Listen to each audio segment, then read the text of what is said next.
আমাদের বাংলাদেশের বিএনপি এবং ছাত্র জনতা চম দিয়েছে, গুলি খেয়েছে, গুম হয়েছে, তার প্রতিফল আজকে আমরা দেখতে পাচ্ছি। এই প্রতিফলকে আমরা বৃথা যেতে দিব না।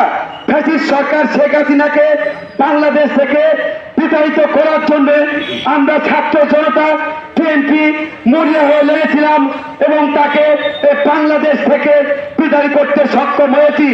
আপনারা ভুলে যাবেন না, সেই আওয়ামী লীগের অনেক প্রেতাত্মা এখনো বাংলাদেশে রয়ে গেছে, আনাচে কানাচে আছে, তাদেরকে কারা ছেলচাপ দিচ্ছে, পাশে ভজাচ্ছে।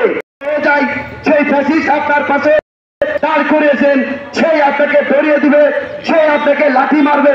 তাই আমরা সাবধান হয়ে যায়, ফ্যাসিস্টের প্রেতাত্মাকে আপনারা কখনো পাশে নেবেন না, সাথে নেবেন না। ফ্যাসিস্টরা যদি আমাদের